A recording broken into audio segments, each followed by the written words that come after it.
कर्ण पर काफी लिखा गया है और ज्यादातर उसके उस प्रसंग पर लिखा है जहां मां कुंती से कुछ गलतियां हो गई हैं। वो कर्ण को वो पात्र महारथी का या पुत्र का वो सम्मान ही नहीं मिलवाया पूरे महाभारत में, एक महारथी को नहीं। इस पर काफी लिखा गया है। मैंने युद्ध स्थल की एक दृश्य को उठाया है जहां कर्ण जाते हैं युद्ध करने के लिए। बहुत अद्भुत। द्रोणाचार्य का वध कर दिया गया है धोखे से, युधिष्ठिर ने झूठ बोला, अश्वत्थामा मारे गए और शंख बजा दिया श्री कृष्ण ने। आप सब लोग जानते हैं, आज ज्यादा व्याख्या करने का समय नहीं है, सुधीगण यहां बैठे। फिर उसके बाद लड़ने के लिए वो जाते हैं, शल्य को सारथी बनाने का आह्वान किया जाता है। ये सब प्रसंग आपको मालूम है। बस मैं 4 पंक्ति केवल कर्ण के लिए कह दूं कि वो कौन था। निज कवच और कुंडल जिसने सुरपति को हंसकर दिए दान। 4 पंक्ति उसकी महारथी के स्तवन में है, इसे सुन लीजिए, फिर मैं कविता कह दूंगा। निज कवच और कुंडल जिसने सुरपति को हंसकर दिए दान, मरने तक वचन नहीं तोड़ा, निज मृत्यु का रख लिया मान। जिसके भुजबल में बसते थे, जिसके भुजबल में बसते थे युद्धों के सारे निर्णय भी, वो सूर्य पुत्र, वो रश्मि रथी, वो दानवीर अतुलित महान। वो सूर्य पुत्र, वो रश्मि रथी, वो राजवीर अतुलित महान। इस कविता को सुन लीजिएगा, कहीं कोई प्रसंग बीच में व्याख्या नहीं है, सीधा सुनेंगे। बिल्कुल ताजा कविता है, इतनी कि हाथ लगाऊं तो पेंट छूटता है मेरे हाथ पर कभी, इतनी ताजा कविता है। एक बार मन दे दीजिएगा तो मुझे अच्छा लगेगा। बहुत अच्छे स्वागत भाई। रण के निर्णय मानव हित में नहीं कभी भी होते। मैं कविता शुरू कर रहा हूं। अग्रज त्रिवेणी का मैं ध्यान चाहता हूं। मैंने सुना है इलाहाबाद में त्रिवेणी है, लेकिन हमारी साहित्य की त्रिवेणी पीछे बैठी है। मैं आपसे चाहता हूं मैं इसमें अवगाहन कर सकूं, मैं कुछ कोशिश करता हूं। रण के निर्णय मानव हित में नहीं कभी भी होते, धर्म बिछे यदि चौसर पर तो भाग्य मनुज के रोते। न्याय और अन्याय कभी जब एक तुला पर तुलते, पीड़ा और घुटन मिलकर जब आंसू भीतर घुलते, तो समझो उस महामृत्यु को तांडवरत होना है, तो समझो उस महामृत्यु को तांडवरत होना है। कुरुक्षेत्र के प्रांगण में तब महाभारत होना है। युद्धों ने मानव का लोहू अनगिन बार पिया है, कुरुक्षेत्र ने भी प्राणोत्सव अनगिन बार जिया है। कुरुक्षेत्र ने भी अनगिन बार जिया है। कुरुक्षेत्र भी न्याय और अन्याय युगल संगम था, हार और झूठ सत्य का ना कोई भी गम था। सूर्य पुत्र व रश्मि रथी भी इसी नियति का हिस्सा, दिवस 2.5 रहा समर में कीर्ति कथा का किस्सा। गुरु द्रोण के बाद कर्ण ही सेना का नायक था, और उधर अर्जुन के रथ पर गीता का गायक था। आधा दिन तो कुरु सेना संग केवल शोक मनाया, धर्मराज के अर्ध सत्य को तर्कों से सुलझाया। धर्मराज के अर्ध सत्य को तुर्कों से सुलझाया। अब यह है कि वो चले गए और शल्य के पास चले गए कि आप महारथी बन जाओ तो बात कुछ बैठ जाए। कर्ण पहले आधे दिन कुछ कर नहीं पाया, तो दुर्योधन नाराज हो गए कि ऐसे करोगे तो ये तो युद्ध चल लिया, कुछ दिन चलना है। तो उसके पास गए निवेदन लेकर शल्य के पास। शल्य खुद मदराज थे और कर्ण के रथ को हाँकने के लिए दुर्योधन उनसे कहते हैं। दुर्योधन ने किया निवेदन यही पास शल्य के जाकर, सुना शल्य ने जैसे ही वो बोले यूं चिल्लाकर, सूत पुत्र है कर्ण और मैं गर्वित मद्रराज हूं। मैं भुजबल में है तुच्छ कर्ण में उन्नत शैलराज हूं। मैं उसका रथ हाँकूं ऐसा अगर समय आएगा, तो फिर इस दुस्साहस का भी दंड कर्ण पाएगा। विनत सुयोधन बोले सचमुच मेरी मजबूरी है, बिना आपके रण में उसकी जैसे भी दूरी है। केशव ने भी मित्र धर्म में अर्जुन का रथ हाँका, इसीलिए तो रण में उसका हुआ बालकब बांका। अगर आप बन गए सारथी साहस ना जीतेगा, अर्जुन का वध करके ही बस कर्ण समर जीतेगा। अनुनय और विनय के आगे सदा हारती हट हैं। मैंने एक लाइन कविता आ गई हो तो आपका मन चाहता हूं। अनुनय और विनय के आगे सदा हारती हट हैं, स्वीकृतियां बन गई सहजी नाना की जो रट हैं। स्वीकृतियां बन गई सहजी नाना की जो रट हैं। शल्य कर्ण के बने सारथी जो खुद महारथी थे, रणभेरी बच गई युद्ध की शस्त्रों सहित रथी थे। लगे युद्ध में बाण बरसने तलवारें चमकी थी, गदा भीम की पड़ती थी तो धरती भी गमकी थी। अर्जुन और कर्ण के बाणों से बरसी ज्वाला सी, रणचंडी पहने जाती थी मुंडों की माला सी। एक एक कर रथी और योद्धा कट गए हजारों, एक एक कर रथी और योद्धा कट गए हजारों। सम्रांगण में गूंज रहा था स्वरवश मारो मारो, आज खून की कीमत पानी से ज्यादा सस्ती थी। कौन कर्ण के आगे टिकता किसकी ये हस्ती थी, कौन कर्ण के आगे टिकता किसकी ये हस्ती थी। एक लाइन पर मैं आपका ध्यान चाहता हूं। शल्य जब महारथी बने थे, उन्होंने एक बात कह दी थी कि कर्ण से मैं कुछ भी कहूं कर्ण बोलेगा नहीं, पग पग पर अपमान किया जा रहा है। मैं एक विशेष ध्यान ये चाहता हूं, शल्य कर्ण और अर्जुन के इसमें जो एक विरोधाभास है वो ये समझ लीजिएगा। अर्जुन के रथ पर त्रैलोक्यनाथ स्वामी केशव बैठे हुए हैं, उधर कर्ण जब युद्ध कर रहा है उसके रथ पर शल्य है, वो पद पद पर उसे हतोत्साहित कर रहे हैं। कवच और कुंडल वो दान में दे चुका है, 5 बाण मां कुंती को दे चुका है, 1 बाण रख चुका है। उसके बाद विरत हो चुका है वो युद्ध में, धर्म रथ से नीचे है, शस्त्र रहित है और सामने उसे अर्जुन से युद्ध करना है। इतने विरोधाभास में कर्ण युद्ध कर रहा है और ताने भी सह रहा है। पंक्तियां सुनेगा जो मैं विशेष निवेदन कर रहा हूं, सुनेगा। एक एक कर कौन कर्ण के आगे टिकता, किसकी ये हस्ती थी, आज खून की कीमत पानी से ज्यादा सस्ती थी, किंतु शल्य के कटुवचनों को कर्ण साथ सहता था। मैं ध्यान चाहता हूं आप सभी का, प्रवीण भाई। किंतु शल्य के कटुवचनों को कर्ण साथ सहता था, बाण सहूं या व्यंग बाण निर्णय करता रहता था। बाण सहूं या व्यंग बाण निर्णय करता रहता था।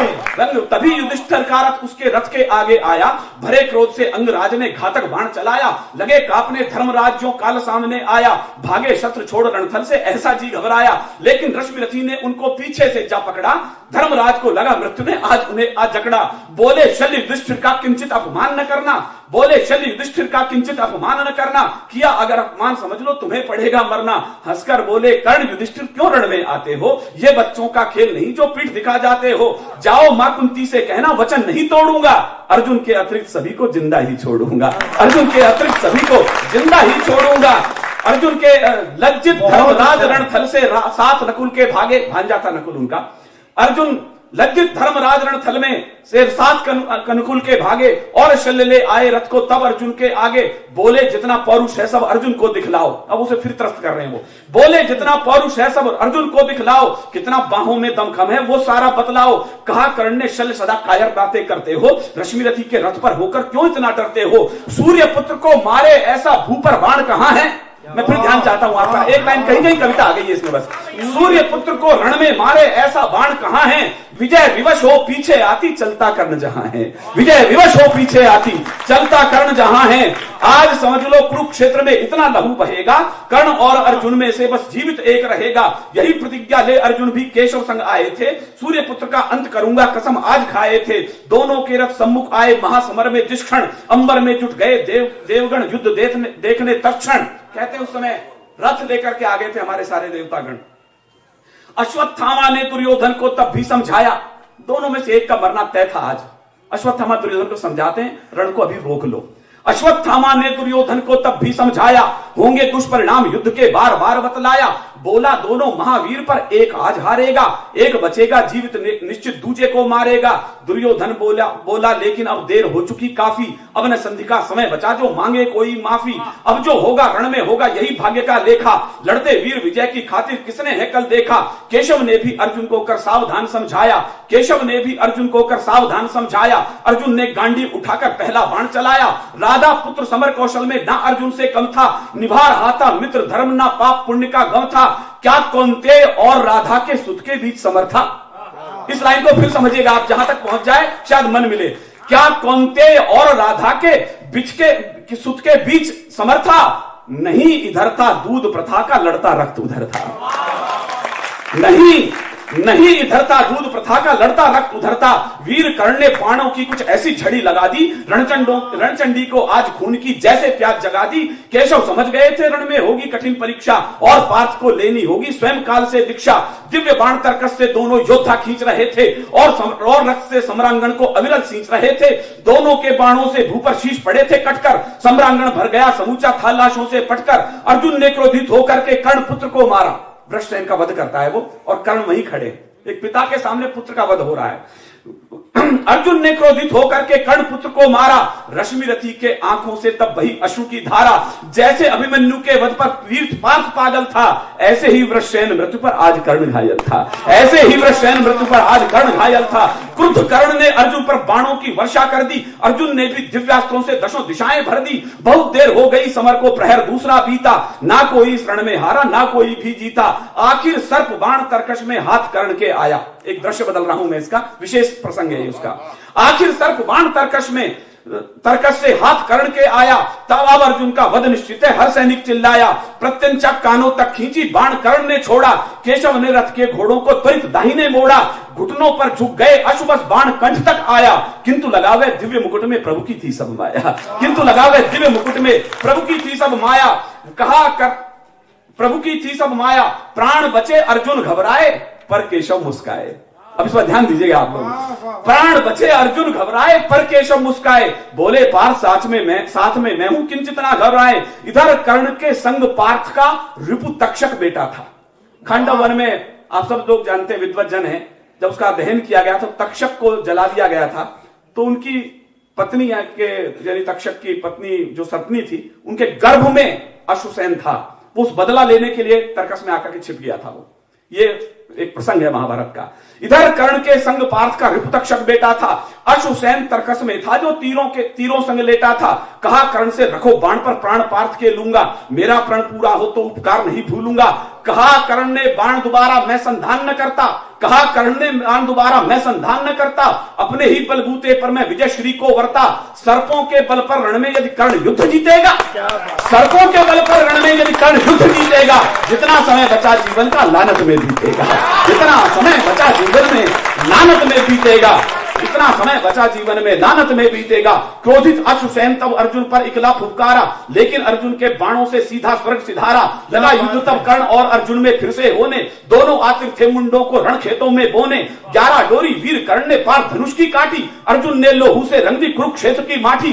तभी कर्ण का रथ थोड़ा सा एक तरफ झुकाया, पहिया लगा भूमि में धसने देख कर्ण घबराया। अंतिम दृश्य है, मैं आपका ध्यान चाहता हूं, बस यही कर्ण का वध होना है। तभी कर्ण का रथ थोड़ा सा एक तरफ झुकाया, पहिया लगा भूमि में धसने देख कर्ण घबराया। याद आ गया शाप गऊ का विचलित अंगराज था।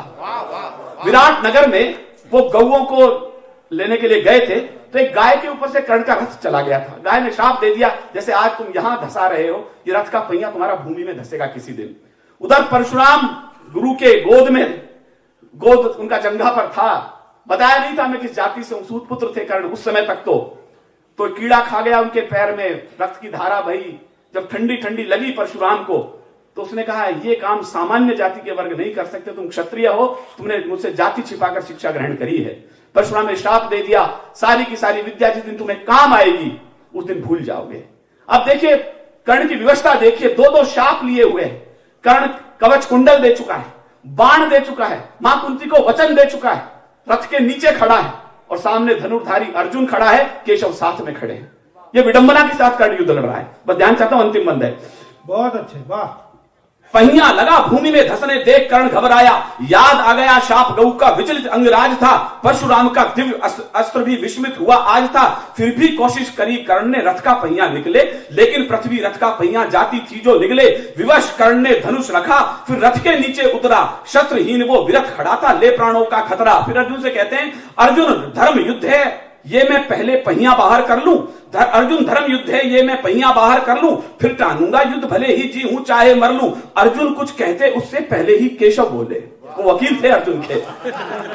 अर्जुन कुछ कहते इससे ही पहले केशव बोले, कर्ण धर्म की बातें पहले दिल के भीतर तोले। कहा गया था धर्म तुम्हारा जब अभिमन्यु मारा, शकुनि के पासों से हमने राज जुए में हारा। द्रुपदा अकेली रही चीखती, लाज तुम्हें ना आई, बाल भीम को जहर पिलाया, ये थी क्या चतुराई। आज मृत्यु सिर पर नाची तो याद धर्म करते हो, शत्रु खाओ युद्ध करो या अगले पल मरते हो। कहा पार्थ तुम शंका छोड़ो, व्यर्थ में संशय पालो, पाप पुण्य में सब देखूंगा, वध इसका कर डालो।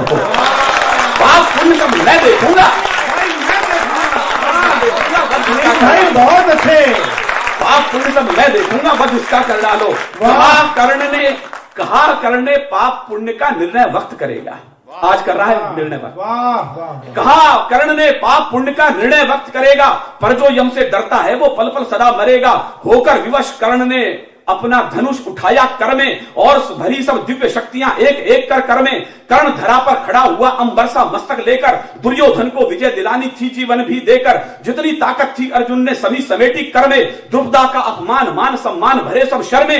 याद किया लाक्षागृह को, शकुनि के पासों को, अज्ञातवास में साल कटे जो दिवस और मासों को। एक रश्मि रथी का वक्ष बेचता जाता, मगर कर्ण के प्राणों से भी अर्जुन चैन न पाता। कभी समर में ज्वाला बरसी, कभी मेघ झरते थे, अश्वरथों से भागे हाथी चिंगाड़े भरसे थे। तभी मूर्छित हुए पार्थ और कर्ण बलि घायल थे। अब दृश्य देखें आप, पार्थ मूर्छित हो चुके हैं, कर्ण घायल हैं, बेहोश नहीं है। बस यही टाइम था कि वो रथ का पहिया निकाल लें।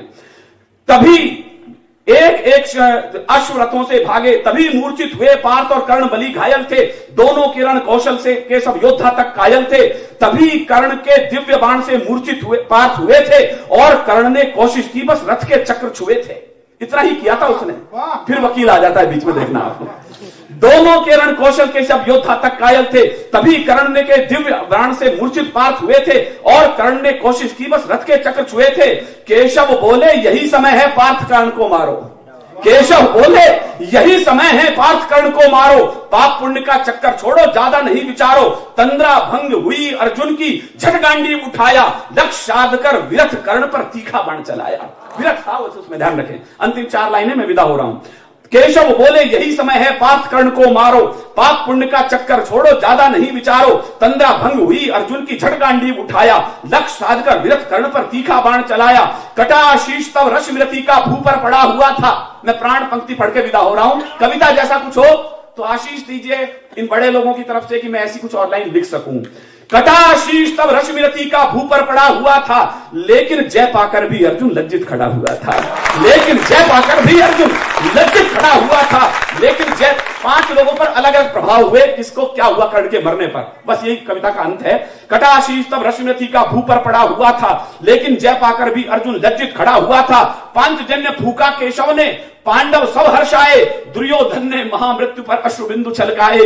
दुर्योधन ने महामृत्यु पर अश्रुबिंदु छलकाए। आज विदा हो गया धरा से वचन निभाने वाला, नहीं जगत में था मैत्री का धर्म सिखाने वाला। प्रण पालक वो दानवीर जो रहा भाग्य का हेटा। एक लाइन समझे आप। प्रण पालक वो दानवीर जो रहा भाग्य का हेटा। प्रथा पुत्र या सूत पुत्र था, समर भूमि में लेटा। प्रथा पुत्र था, समर भूमि में लेटा। आज युधिष्ठिर सोएंगे बस सुख से आंखें मूंधे। मुझे विदा कीजिएगा। अंतिम लाइन मैंने कलेजे से लिखी है, आप दाद देके मुझे विदा करें। आज युधिष्ठिर सोएंगे बस सुख से आंखें मूंदे, और कहीं कुंती के दृक से छलकेंगी कुछ बूंदे।